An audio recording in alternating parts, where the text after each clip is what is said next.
Welcome to K-Catalog. Level 3, Unit 16, textbook, page 212 and 213 yung ating i-discuss. This is the last culture and information part for Level 3. And yung ating topic this time is, napakadali naman. So, I'm just kidding, no? Medyo mahirap yung dito, topic. So, 한국의 절기. Mahihirap din yung ginamit na words, but let me, explain to you sa pinakamadaling paraan na kaya ko. So, this one, yung title natin is 한국의 절기. So, start tayo with 절기. 절기 means season. Okay? So, di ba, meron tayong tinatawag na 계절. Okay? So, yung 절 na yun, no? Same sila. So, 절기 means season. Korea's season. Okay? Or seasons.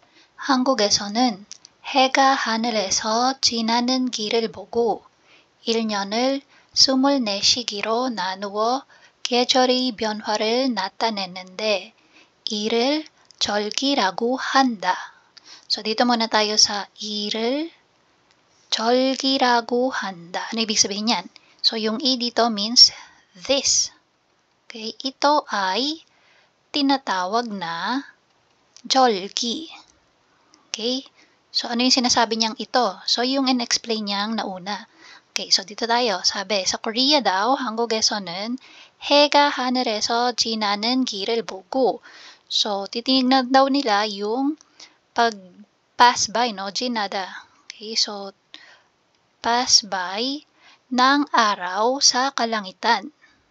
Para yung changes daw sa season ay ma-identify nila. So, 나타내는데, this one, no? 나타내다, to identify. Okay? Yung changes, 변화, 계절, ng season. Okay? And, yung isang taon daw is divided into 24 units. So, parang ganito yung pwede nating isipin sa atin. Ang alam natin, sa isang taon, we have 12 months. Pero sa kanila, yung ginagamit daw nila is yung pagtingin sa pagpass ng araw sa kalangitan. And yung 1 year ay meron daw 24 units. Okay, so parang pwede natin isipin, kung sa atin 12 months, sa kanila 24 months. So parang ganun, no? I'm not saying na ganun talaga. Pwedeng ganun yung gawin nating basis. Okay? Sa English, ang pagkakatranslate sa kanya is like this. In Korea, the year is divided into 24 periods based on the path the sun takes in the sky. And the seasonal changes are indicated by these periods. So, kagaya nga nung in-explain ko, yung kanina, no, sa isang taon, divided daw sa 24 units and based yun sa pagtingin nila sa pagdaan ng araw sa kalangitan. So, ganun yung way nila sa Korea before, no? Or not before. Hanggang ngayon may mga gumagamit pa ng ganitong system, no? So, ito yung nakagawian even before pa. And yun nga yung kanilang pamamaraan para mahati yung seasons, okay? Para ma-identify nila anong season na, anong panahon na. Next sentence. 7일을 단위로 생활하는 요즘과는 다르게 옛날에는 절기를 사용하여 15일을 단위로 살았다고 할 수 있다. So, basahin ko muna ulit yung English translation and explain ko, no? So, unlike today, when people live in 7-day units, in the past, people lived in 15-day units using the periods. Okay, so paano yun?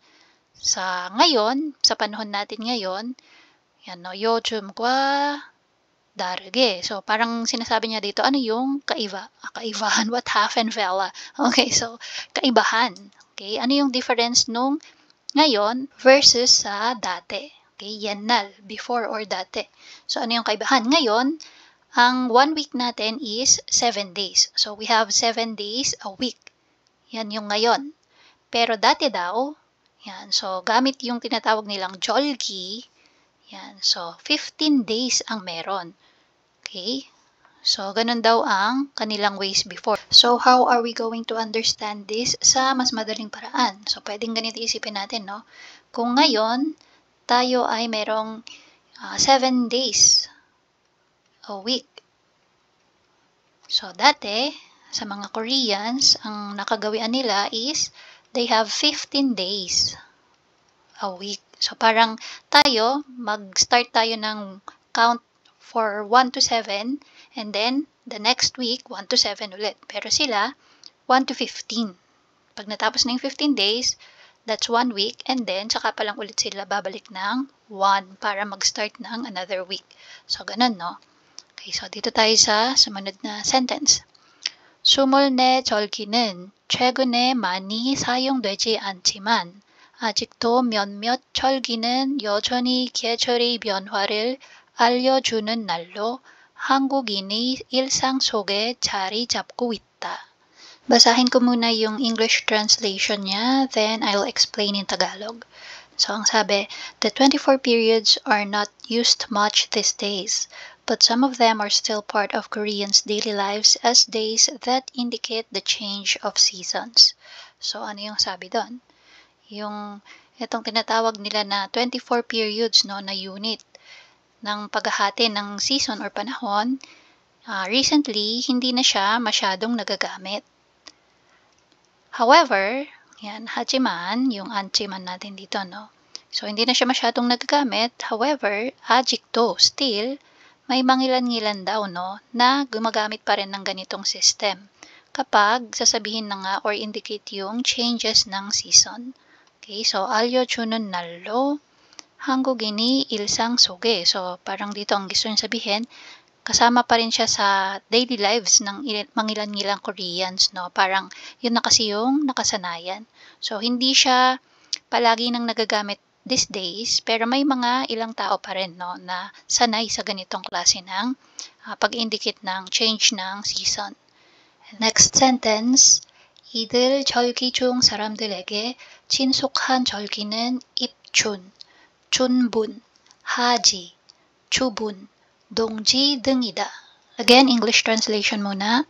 Among these periods, the most familiar to people are the beginning of spring, the vernal equinox, the summer solstice, the autumnal equinox, and the winter solstice. O, di ba? Kahit yung mga English term, bakit may equinox and solstice na dyan? Di ba? Pangmalakasan yung mga English na translation dito, no? So anyway, sa Tagalog naman, paano naman yon para mas madali nating maintindihan? So, 이들 절기 중, so among this, dun daw sa mga nabanggit na periods or seasons, 사람들에게 친숙한 절기는 입춘, 춘분, 하지, 추분, 동지 등이다. So, itong part na to, anong sabi? So, chinsukhan muna tayo. So, chinsukhan means yung most familiar. Okay, so yung pinaka-familiar daw na period or season sa mga tao is itong apat na to. Ipchun, chunbun, haji, chubun, dongji. Okay, so ano-ano yung mga yan? So, ipchun, ito yung kaninang, sa English translation natin is yung beginning of spring. Okay, pag sabing beginning of spring, so, 봄이 다가오다. Paparating pa lang, no, yung spring. 봄이 다가오다. Okay, so kung merong winter is coming, so dito yung ipchun, spring is coming. Tapos, yung sumunod, chunbun. Okay, so yung chunbun sa English translation na ibinigay sa atin is yung vernal equinox or yung spring na talaga. Okay? Talagang season na niya. Okay? Next, haji. So, dito, isulat ko na lang spring. This one, beginning of spring. Yung ipchun. Okay? Beginning of spring. And then, haji, ito naman yung summer. Okay, next, chubun. Chubun is yung ating autumn or fall. And then, dongji, yung winter. Okay, so kung ang English translation niya may mga equinox and solstice, yan. So, we can just simply think of this. Ipchun, yung paparating pa lang yung spring. Tapos, yung spring mismo is yung chunbun. And then, haji, summer, chubun, autumn, dongji, winter. Okay, so ano ba kasi yung equinox tsaka solstice na yan? So pag sabi kasing equinox, ito no, additional ano na lang to, information. So ito yung halos pareho yung araw at yung gabi. Okay? So daytime is almost equal to nighttime, yung haba or oras ng araw at gabi. Pag solstice naman, merong mas mahaba. So kapag si solstice is nasa winter, yung kanina no, sa translation, summer solstice, tapos winter solstice. Kapag solstice, isa doon is mahaba. So, either mahaba yung gabi kaysa sa araw or baligtad, no, mas mahaba yung araw kaysa sa gabi. So, sa atin, di ba, ang alam natin, generally, pag summer, mas mahaba ang araw. Tapos, dito sa Korea, dahil may winter dito, so, mas mahaba yung gabi. Okay, so yan. Pwede nating isipin pag solstice, so, longer. Either yung day or night. Okay? Anyway, ma-explain naman yan dito sa second paragraph natin. So, dito. 입춘은 봄이 시작을 알리는데 예전에는 입춘의 한자로 입춘내길이라고 써서 네모네 묻히고 행복을 빌었다. So, ano ibig sabihin yan? So, dito, sa English natin, the beginning of spring is marked by the arrival of spring. So, ito yun, no? Yung Ipchun daw ay pinapaalam na start na ng spring. Okay? Paparating na or start na ang spring. And then, itong part na to, yung mayejonenen, and in Chinese characters, they will write it like this, and they will hang it on their front gates. Okay? So, next. So, again, no, ito yung isusulat and ilalagay daw or didikit sa kanilang mga pinto. So, ano ibig sabihin kasi netong ano na to? 입춘대길. So, ang nakapaloob daw na meaning niyan is 행복을 빌었다. Okay? So, wishing for happiness. Okay? Next. 춘분은, so, ito, sulatan or kulayan ko pala. 입춘. Beginning of spring, no? So, ito yung binanggit niya dyan, Ipchun. So, ayan. Next one, we have Chunbun. Okay, so Chunbun naman tayo. Asan si Chunbun? Yung talagang spring na, no? Anong sabi dito? Chunbun은 낮과 밤이 길이가 같은 날로 춘분이 지나면 낮이 길이가 점점 더 길어진다.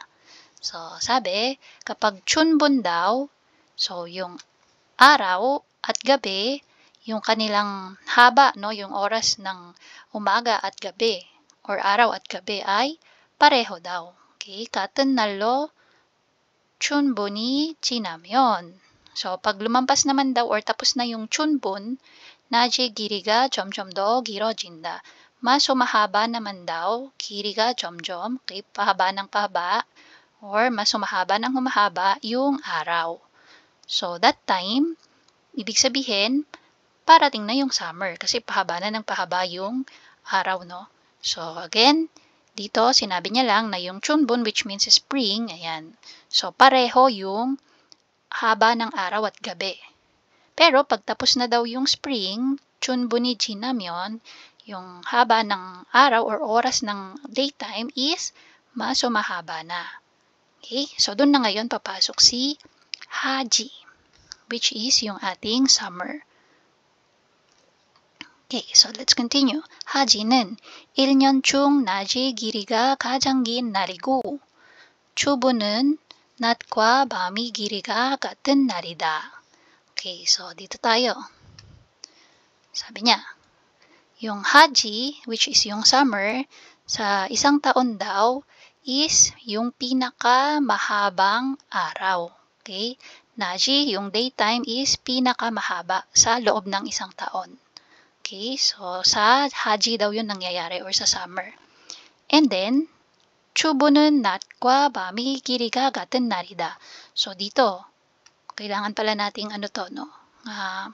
Chubun at saka si Chunbun. Ayan. So, again, Chunbun is yung spring na talaga siya, no?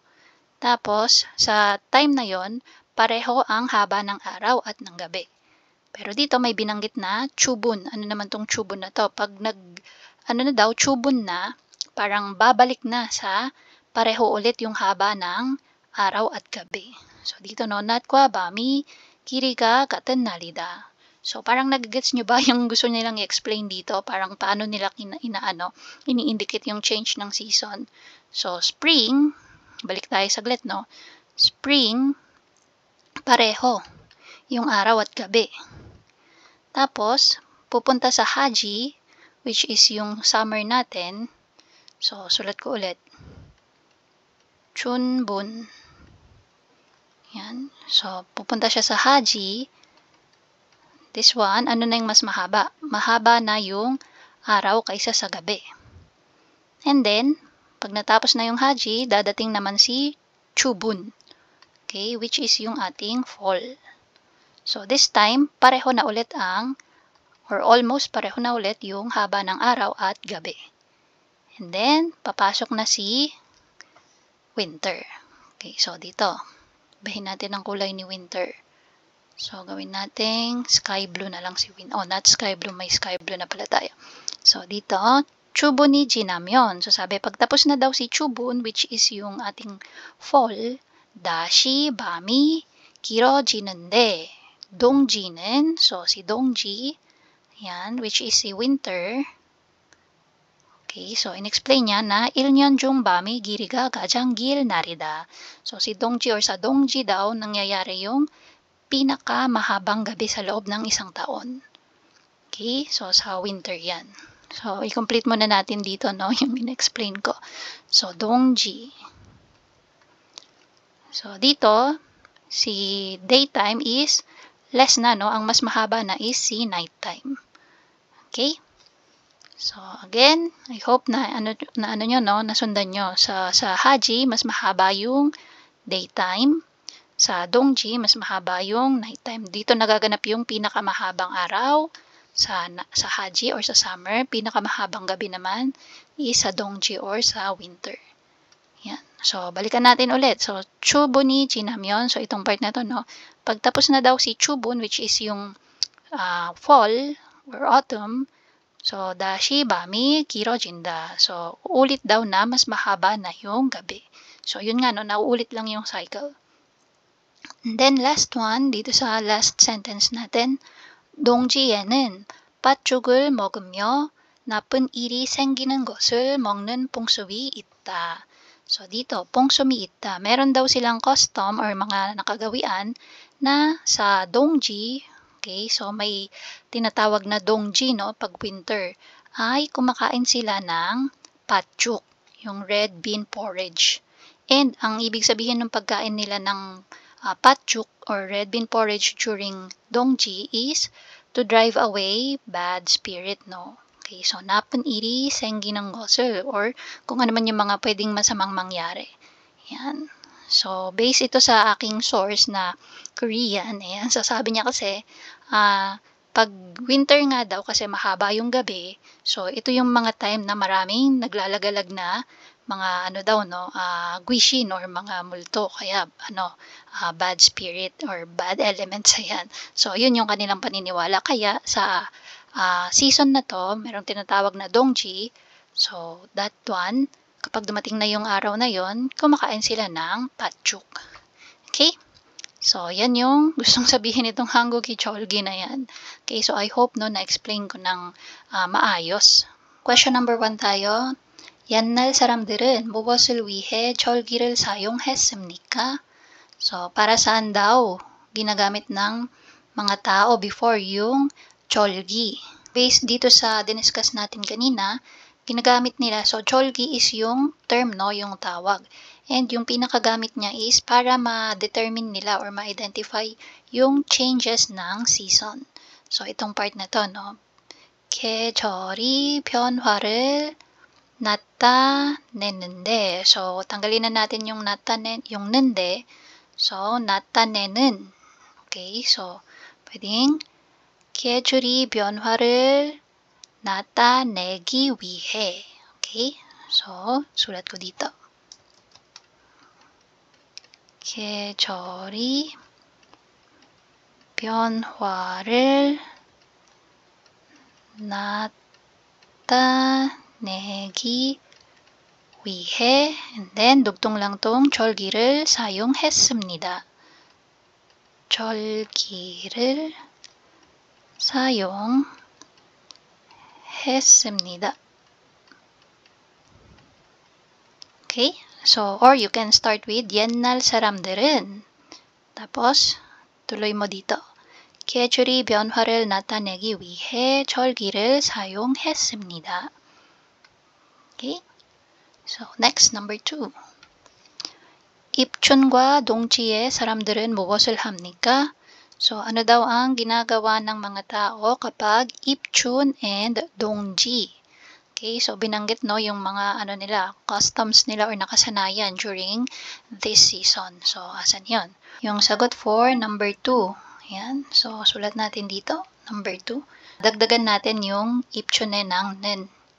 Yan. So, 입춘에는 한자로 입춘대길이라고 써서 대문에 붙이고 행복을 빌었고, tapos tuloy natin kay 동지에는 팥죽을 먹으면 나쁜 일이 생기는 것을 먹는 것입니다. Okay? So, yan yung sagot for number 2. And then, number 3. 여러분 고향에서는 옛날에 시간이나 계절의 흐름을 어떻게 나타냈습니까? So, sa nakagawian nyo, no, sa inyo. So, before daw, yung oras or season, paano ini-indicate? Okay? Paano ini-indicate yung changes or flow nung season or nung oras sa atin. So, paano ba sa atin before? So, kailangan medyo review tayo ng history natin. Sa atin din sa Pilipinas, no, yung mga tao before, ang gamit din nila actually is yung araw at buwan to indicate yung oras, no. So, we have yung madaling araw or bukang liwayway, and then umaga, tanghali, hapon, and then gabi, no, pag yung buwan ay dumating na or nakita na natin sa kalangitan. So, pwede nating isagot yon. So, dito, pwede nating start with, yan. So, 제 고향에서는, or kung gusto mong maging specific na gusto mo yung country mo sabihin mo, so, Pilipineso는. Yan. Tapos, ilagay natin yung 옛날에. Okay, so dito, no? 옛날에. Tapos, ano yung gamit natin to tell yung time, yung araw, at saka yung buwan. So, 해와 달을 사용해서, then, piliin natin yung oras, 시간. 시간이 흐름을 나타냈습니다. Again, no, 제 고향에서는 옛날에 해와 달을 사용해서 시간의 흐름을 나타냈습니다. Sa bayan ko, or sa lugar ko, dati, gamit yung araw at buwan ay sinasabi namin yung flow ng oras, or we're indicating yung flow ng oras sa paggamit ng araw at buwan dati sa aming bansa or sa aming lugar. Okay, so yun yung ibig sabihin ng sagot natin dyan. So that's for the culture and information part. Now, let's move to the last one talaga for the level 3, unit 16. Yung last vocabulary review natin. First word natin, 체감 온도. It means ondo, temperature. Tas yung 체감, feels like. Okay, so yung temperature, felt like 22 degrees Celsius ba? So parang sa phone mo, kung mag-check ka ng weather, so minsan nakalagay 25 degrees Celsius. Pero sa baba, may nakalagay na 체감 온도 22도. So parang feels like 22 degree pa rin. Kahit na naka-official 25 degrees Celsius, no? So yung ganong klase. And then, 습도, humidity, 비율, 확률. So yung 확률, possibility or chances ng pag-ulan. Okay, next. 미세먼지, fine dust. 최저 기온. So, 기온 is yung temperature. 최저, lowest. Okay, so lowest temperature Then 최고 기온, so again, 기온 temperature, 최고, highest naman siya. Okay. Next, 일교차가 크다. So again, 일교차, yung temperature range ng isang araw. So, malaki ba ang pagkakaiba ng temperature sa umaga at pagdating sa hapon or sa gabi? So, yung ganun, no? 일교차가 크다. Temperature range. And then, 비가 그치다, 그치다, to stop. So, paghinto ng ulan. Next, 날이 개다. 개다 means clear. 날, yung araw, no? So, clear daw yung araw or day. And then, 기온이 영하로 떨어지다. Again, 기온, temperature. And then, 영하, ibig sabihin negative, no? Or below zero. Negative or below zero. 떨어지다 will drop. Okay, so will drop to negative or below zero yung temperature. Next, 폭염주의보. 주의보 means warning. 폭염, heat wave. So, warning ng heat wave. 호우, 한파경보. 경보 means advisory. Or pwede ding i-take as warning, no? Tapos yung ho우 natin, yung heavy rainfall or malakas na pag-ulan. And hanpa, cold wave naman siya. Okay, so 폭염, heat wave, 한파, cold wave. 호우, rain shower, heavy downpour ng rain.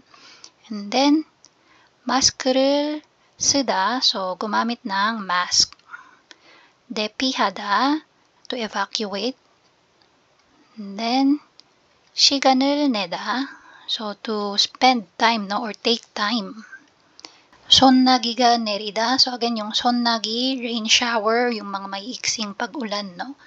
Next, 야외 행사, outdoor activity or outdoor event.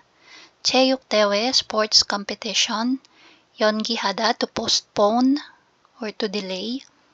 무리, so it's like saying 말도 안 되는 거 or 말이 안 되는 거, parang impossible, no?